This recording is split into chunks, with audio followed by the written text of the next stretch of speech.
नाज़रीन किराम अस्सलामु अलैकुम वरहमतुल्लाहि वबरकातुहू। आज इंशाअल्लाह मैं मुफ्ती सलमान अज़हरी के साहब के ताल्लुक़ से एक बड़ी अच्छी अपडेट लेकर के हाज़िर हुआ हूँ। बहुत से लोग तरह तरह की बातें कर रहे हैं। मुफ्ती सलमान अज़हरी साहब को इस वजह से भी ये दिक्कत आई, वो जो शेर पढ़ा था, लेकिन उसमें तो आपको बेल मिल चुकी है, लेकिन उसके बावजूद भी मुफ्ती सलमान अज़हरी साहब की परेशानियां कम होने का नाम नहीं ले रही हैं। आए दिन तरह तरह की मुसीबतें अलग अलग शक्ल में आती हैं और उनके आगे एक अलग मुसीबत खड़ी हो जाती है। तो मैं आपको एक बात बतलाता चलूं कि देखिए, जब मामला गिरफ्त में आता तो फिर बहुत कुछ पीछे का भी चिट्टा खोला जाता। अब ये ATS की टीम जो है ये अपनी हर तरह से उनकी जांच भी कर रही है, पड़ताल कर रही है। उसी में एक चीज़ ये भी सामने निकल कर के आई है कि मुफ्ती सलमान अज़हरी साहब को जो ये तरह तरह से फंसाया जा रहा है, तो उनके बयानात तो अपनी जगह पर हैं, लेकिन उनके 2 इंटरव्यू भी हैं जो सोशल मीडिया पे काफ़ी वायरल भी हैं। आज मैं चाहता हूं कि आपको मैं वो 2 इंटरव्यू दिखाऊं, उसके बाद में इंशाअल्लाह उस पर तबसरा करूंगा। आखिर मुफ्ती सलमान अज़हरी साहब ने उसमें ऐसा क्या कह दिया। तो ये आप जानते हैं कि अल्हम्दुलिल्लाह जो हक गो आलिम होते हैं तो वो बेबाक ही होते हैं, निडर ही होते हैं। उनके दिलों में अगर कोई खौफ होता है तो वो सिर्फ और सिर्फ अल्लाह का खौफ होता है। इसीलिए बहुत से लोग तरह तरह की बातें भी करते हैं, मगर मैं कहता चलूँ आपको, देखिए, हर चीज के 2 रुख होते हैं। अगर मुफ्ती सलमान अज़हरी साहब को कुछ आजमाइशों से होकर के गुजरना भी पड़ रहा है, तो आप एक बात याद रखिए कि हदीस पाक में आता कि इदा हसन अल अब्दु, जब बंदा अच्छा हो जाता, अल्लाह का मुकर्रब बंदा बन जाता है, तो रब तबारक व तआला की मशीयत ये होती है क्या कि फ़अल्ज़क़ल्लाहु बिही अल बलाअ, कि अल्लाह तबारक व तआला उसको तरह तरह की मुसीबतों में गिरफ्तार फरमाता। क्यों? उसकी वजह आका बयान फरमाती फ़इन्नल्लाह युरीदु अन युसाफ़ियहु, इसलिए कि अल्लाह की मशीयत ये है कि जब वो मुझसे मिले तो बिल्कुल गुनाहों से साफ सुथरा होकर के मिले। तो इसमें मैं आपको ये हदीस पाक कोड इसलिए करना चाहता हूँ, ये बतलाना चाहता हूँ कि अगर मुसीबतें आती भी हैं तो अल्लाह के मुकर्रब बंदों पे आती हैं, और अगर जालिमीन पर आए तो वो अल्लाह का कहर होता, फिर वो आजमाइश नहीं होती है। इसलिए ये आजमाइश है।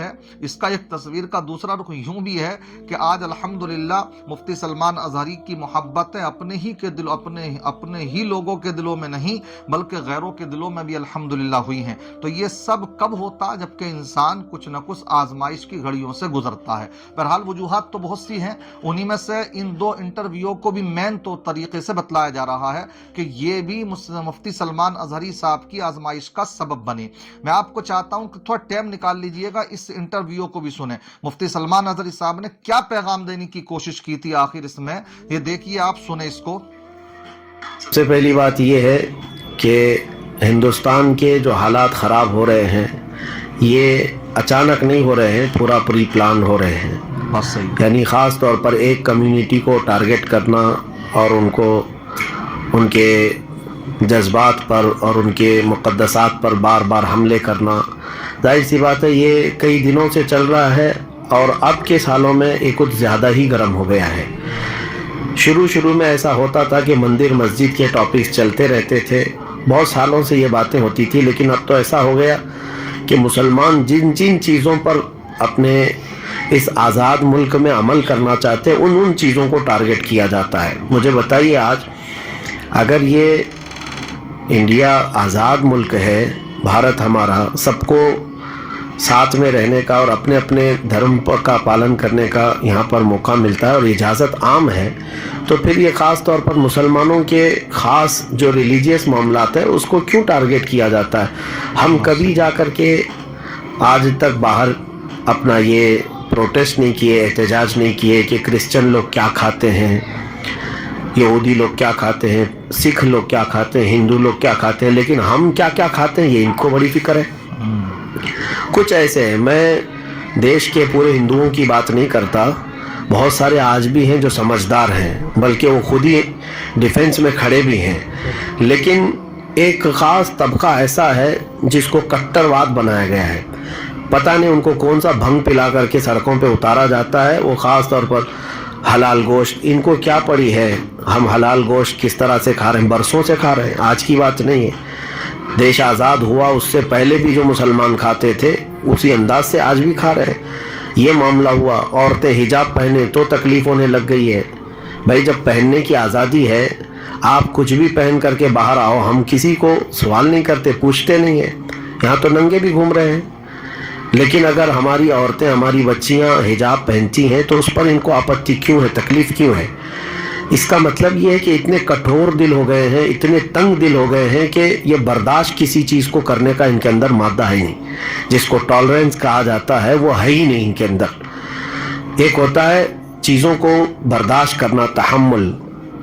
کبھی کبھار ایسا ہوتا ہے کہ میری مرضی کی چیزیں نہیں ہوتی ہیں، لیکن میں اپنی مرضی سب پر تھوپنا نہیں چاہتا کہ جو چیز میری پسند کی وہ اگر مل رہی ہے تو ٹھیک ہے، لیکن دوسرے کو آزادی ہے وہ اپنی پسند کا جو کرنا چاہے کرے۔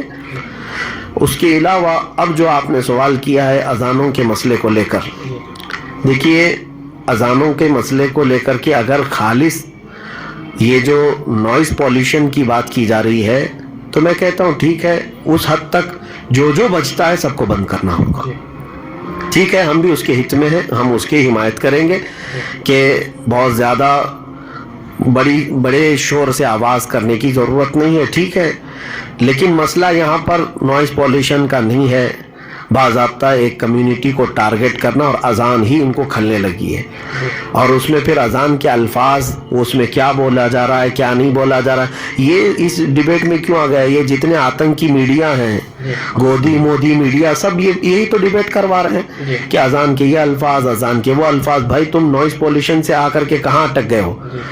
اور رہی بات، اب اسی سے سمجھ میں آ رہا ہے کہ ان کو مسئلہ لاؤڈ سپیکر کا نہیں ہے، کہ اس کے خلاف اگر کوئی یہ کہتا ہے کہ اگر تم لوگ اذان لاؤڈ سپیکر پر بجاؤ گے تو ہم مسجدوں کے باہر ہنومان چالیسا کریں گے، اور یہ جتنے کاغذی شعر ہیں، یہ کپڑے کے شعر ہیں جو اس طرح بھوکتے ہیں، اور ان کا موسم میں شعر بننے کا شوق ہوتا ہے اور بدلتے بھی رہتے ہیں۔ اب میں آپ کو بتاؤں، جن لوگوں نے بھی کہا اور جس کو بھی اس طرح کی تکلیف ہے اذان سے، میں دعوت دیتا ہوں آ جاؤ بھائی، ہماری مسجدوں کے باہر ہنومان چالیسا تمہیں کرنا، آؤ کرو، 5 وقت آؤ، 5 وقت ہماری اذان ہوگی، تم باہر آ کر کے جو کرنا ہے کرتے رہو۔ لیکن ایک بات میں کہوں گا، انشاءاللہ یہ جو بجانے والے چند دن تک اذان سنیں گے تو وہ بھی اللہ اکبر ہی کہیں گے انشاءاللہ۔ انشاءاللہ اذان میں وہ تاثیر ہے کہ پاگل صحیح ہو جاتے ہیں، جنات بھاگ جاتے ہیں، شیطان بھاگ جاتا ہے۔ تو یہ بھی جو شیطان ابھی ان کے اندر حرکت کر رہا ہے، چند دن آنے دو، 40 دن آنے دو، ہاں میں اس چیز کو نہیں روکوں گا، آپ کو مسجد کے باہر آ کر کے جیسا کرنا ہے، لیکن ساتھ میں اذان بھی سن کر کے جاؤ۔ 5 وقت آنے دو، دیکھتے ہیں کتنی پابندی سے آئیں گے، فجر کے ٹائم پہ، ظہر کے ٹائم پہ، عصر کے ٹائم پہ، مغرب کے ٹائم پہ، عشاء کے ٹائم پہ۔ اسلام کے متعلق یہ بات میں بتا دوں، یہ شہادت گہے الفت میں ہے قدم رکھنا۔ لوگ آسان سمجھتے ہیں مسلمان ہونا، ہاں اتنا آسان بھی نہیں ہے کہ تم آج جو ہے لوگوں کو بھڑکانے کے لیے اور راجنیتی کرنے کے لیے یہ سب مدعوں کو اٹھا رہے ہو۔ پابندی کرنا یہ ایک الگ کمال کی بات ہے۔ الحمدللہ میں نے اتنے دنوں میں آج بھی بہت سارے ہندوؤں سے یہ بات سنی ہے، بڑے بڑے ان کے پنڈت بھی ہیں، وہ بھی کہتے ہیں ہم بچپن سے ہمارے مسجد کے قریب رہتے ہیں، اذانوں کو ہم بچپن سے سنتے آ رہے ہیں۔ آج ہی میں ایک بڑے ان کے ایک دانشمند ہے ہندوؤں کے ہی، ان سے یہ بات سن رہا تھا، وہ کہہ رہے تھے کہ میں نے ایک بار سفر میں ایتھوپیا میں 10 گھنٹے کا ان کا ٹرانزٹ تھا، تو کہہ رہے تھے کہ مجھے تھکان تھی، گھر پہ فون بھی بات نہیں کر سکتا تھا اس وقت، جو ہے ایئرپورٹ پہ کہیں جانے کا بھی وہ نہیں تھا، لیکن کنٹینیو میرے اس وقت ایئرپورٹ میں جب تھکان تھی تو آواز آ رہی تھی اللہ اکبر اللہ اکبر ایئرپورٹ کے قریب سے۔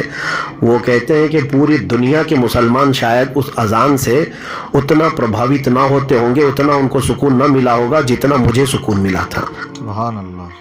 یہ دیکھا آپ نے جو انٹرویو مفتی صاحب نے بڑی بے باکی کے ساتھ جو باتیں رکھی ہیں، جو آج ہمارے حالات چل رہے ہیں، مسلمانوں کے جو حالات حاضرہ ہیں اس کے اوپر بات رکھی کہ دیکھیے ان کو ہر چیز سے ہمیں پریشانی ہے، ہم یہ سمجھتے ہیں کہ یہ پری پلاننگ ہے۔ باقی جو مفتی صاحب نے بات کہی بالکل صحیح کہی، ارے بھائی ان کے یہاں تو بہت سے ننگے بھی رہتے ہیں اور ان کو آزادی ہے ننگے رہنے کی، تو ہم اگر کپڑے پہن کر کے رہیں، ہماری بہن بیٹیاں برقع پہن کر کے رہیں تو کیوں نہ تکلیف ہے؟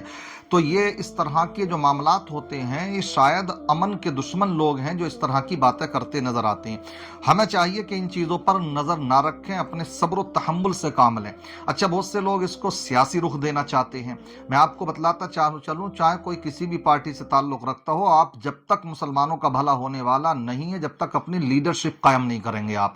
देखिए, इसके ताल्लुक़ से मुफ्ती सलमान नज़री साहब का एक इंटरव्यू है, ये भी काबिल तवज्जो है, सुने, बड़ी अच्छी बात इन्होंने कही है, देखें आप। मुसलमानों को सियासी शऊर बेदार कर लेना चाहिए। अब तक ये बहुत गुलामी के दौर में गुजरते गए और इनका माइंड ऐसा बना दिया गया है कि अब इनको ऐसा लगता है कि जैसे दिमाग में ये बिठा दिया गया, बीजेपी और कांग्रेस, ये समझने लग गए कि बीजेपी मौत का फरिश्ता, कांग्रेस जो है अमन का मसीहा। दोनों भी मैं नहीं मानता, ना ये मौत ला सकते हैं और ना ये अमन ला सकते हैं, हमारे लिए नहीं। आपको अपना सियासी शऊर बेदार करना है। ये सब जो है ना लॉलीपॉप दे करके हमारे साथ खेलने वाले हैं जो 70 साल से खेलते आए। मुसलमानों को ना ही ये आगे बढ़ने दिए, ना क़ियादत करने दिए, और ना ही अपनी कम्युनिटी की तरफ से आए हुए मसाइल को आप आगे तक बात करने की इन्होंने कभी हिम्मत जुटाई। दूसरे सारे लोगों के उनको राजी रखने के लिए ये सब कुछ करने को तैयार, लेकिन मुसलमानों के बारे में इनको पता है ये छोटी छोटी चीज़ों पे राजी हो जाएंगे। हाँ, इनके ऊपर जो कुछ भी बला आएगी हम नहीं बोलेंगे पार्लियामेंट में, इनको बाद में हम घर पे बुला के दावत करके मना लेंगे। ये सियासत चलती है। इसके लिए मुसलमानों को चाहिए कि अपना सियासी शऊर बदलें और अपनी सियासत की लड़ाई वो खुद लड़ें। अच्छी बात है कहीं मुफ्ती सलमान नज़री साहब ने ये बातें, यही वो बातें हैं कि जो उलमा अगर बरसरे आम कहने लगें तो इनको तकलीफ़ें होना शुरू हो जाती हैं। इसी वजह से मुफ्ती सलमान नज़री साहब की ज़बान पर लगाम लगाने की कोशिश है, और वो तो एक मोहरा हैं। बाकी तमाम उलमा जो भी इस तरह से बेबाक बोलते हैं उन सभी को आगाह भी किया जा रहा है। इलेक्शन करीब है, इसलिए मैं ये कहूँगा, पैगाम मेरा ये रहेगा कि देखिए, दंगाई मत बनाइए, अपने बच्चों को पढ़ाइए लिखाइए। आप मुझे कोई भी एक बता दो कि किसी भी राजनेता का कोई भी बच्चा कभी दंगों में नज़र आता हो, वो सब अपने बाहर ही है नहीं, क्योंकि यहाँ तो स्कूल और कॉलेज और डिग्री कॉलेजों के मामलात ऐसे हैं ही, यूनिवर्सिटीज़ के तालीम के मेयार क्या से क्या कर दिए। खुद के बच्चे पढ़ते हैं विदेशों में और फिर आकर के हम पर राजनीति करते हैं, और हमारे बच्चों को धकेला जाता हैगा दंगाई बनाने के लिए। इसलिए आप गौर करें कि आखिर कोई भी दंगा होता तो राजनेता अधिकारियों के बच्चे तो नहीं होते उसमें, आप ही के बच्चे क्यों होते हैं उसमें। तो ये शऊर पैदा करें, अच्छे बुरे की इम्तियाज करें, अपने मुल्क के लिए अमन सुकून का, अमन की अलामत बने।